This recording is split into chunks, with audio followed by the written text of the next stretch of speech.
Ayo, what is up everybody, SS Samurai 7 here, and in today's video we are back continuing the story of Shane Stevens, a retired carpenter who ran a bar before the world fell apart. Since the start of the apocalypse, we've been through a lot, losing my arm in the process. If you haven't seen the last few episodes, there are some spoilers ahead, so I encourage you to check those out beforehand. Also, I'm a little sick, so I may sound a little weird. Anyway, without further ado, sit back, grab some popcorn, and let's get right into the video. Starting off on the morning of day 54, I checked my body temperature before we start the day. Finally back to normal, so I re-equipped my headgear and made my way to the medical room, where I took painkillers, cleaned my dirty bandages, and had a smoke. When I got to the kitchen, I decided to check the nearby area to ensure it was safe before I ate breakfast.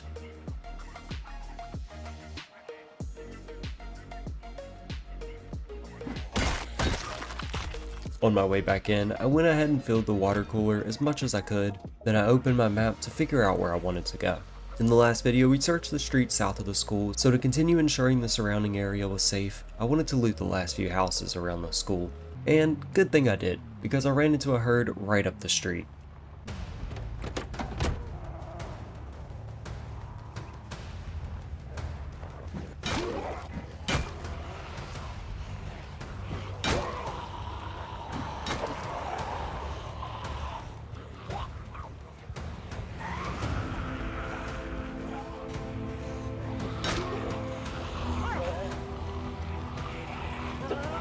Okay, maybe there are too many zombies to take out just using my crowbar, so I jumped back into my pickup truck and drove them over.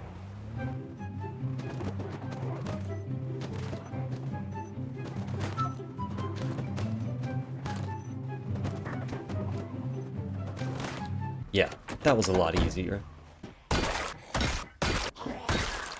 The first house I started looting had canned food and a huge jug of water in the kitchen. The rest of the house was empty, but I did find a pistol and one of the dead bodies inside. When I arrived at the second house of the day, I went ahead and changed my bloody bandages before I got to looting. Nice, a box of cereal.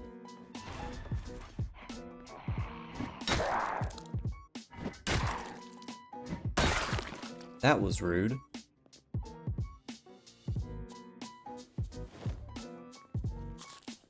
When I was done looting the house, I drove the truck up a little further up the street so I wouldn't have to walk as far. Then I jumped through the window, but found nothing in the house, besides a couple of food items in the kitchen. There were many curtains along the windows, and I haven't collected any in a while, so I grabbed a few before I exited the house and made my way back home.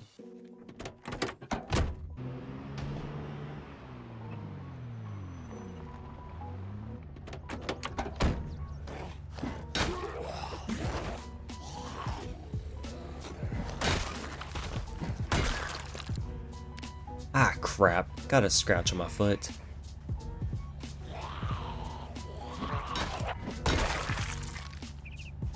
I'll just get into my truck to safely bandage up. When I finally arrived home, I took painkillers as I made my way into the medical room to repair myself. I placed some of the curtains along the windows in the cafeteria, then drank myself to sleep in my room. Now on day 55, I removed my bandage to reveal the scratch had healed overnight. I smoked a celebratory cigarette as I made my way outside to clear out the truck. For breakfast, I made a bowl of oatmeal to spice up my boring diet.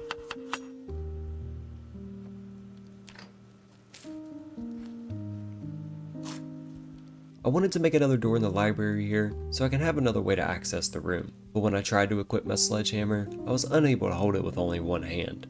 Well, that sucks. So I went ahead and grabbed a book and some tapes and headed to the TV. The first tape leveled up my cooking a bit, but not enough to get to the next level. So I put another one in and was finally able to get it up to 3.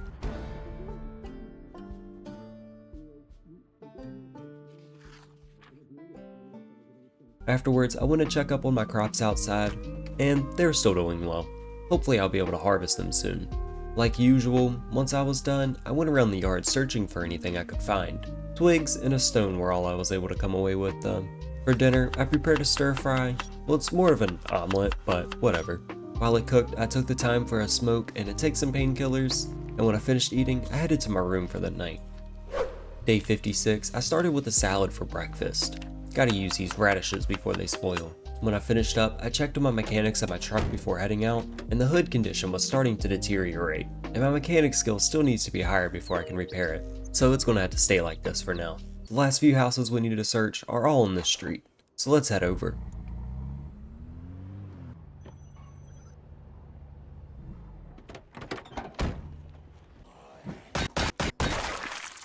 When the outside threat was taken care of, I made my way into the first house. The kitchen of course had food, and in a closet I found 4 sheets that I took with me. When I exited, I noticed 2 decent sized groups of zombies, so I tried to sneakily lure one of them over, but attracted the entire group. Well, here we go. Thanks for the shotgun slugs.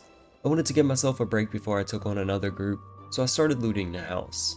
I had a bunch of snacks on the floor, like alcohol, chips, and soda, and much more food in the kitchen too.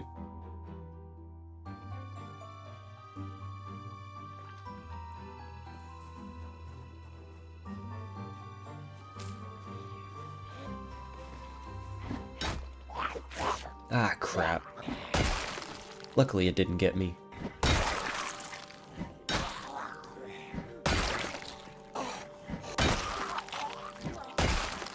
When I eventually arrived to the next house, I began looting it. Inside, I found a liquor cabinet filled with alcohol, then dried myself off using a towel I found in the washing room. The kitchen had more food than I expected, so I snacked a little while I continued looting the house. The last stop was in the garage, before I returned back to my truck. I wanted to loot one more building before I went home, so I drove up to the next house on the street, and in the garage I found a gas can along with some planks. But when I stepped through the door, I realized there were still occupants living here.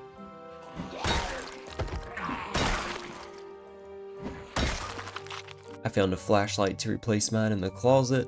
There wasn't much food in the kitchen, but I was able to dry myself off with a few hand towels. In the bathroom, I found time to take a few vitamins so I wouldn't be as tired, and good thing I did, because once I got back to my truck, I had to defend myself from the incoming intruders.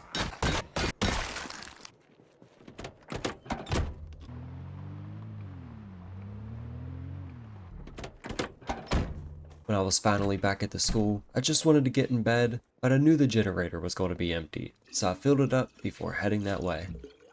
Day 57 started out how most days have recently, with some painkillers and a cigarette. The storage closet was starting to become overfilled, so I needed to start storing my items elsewhere.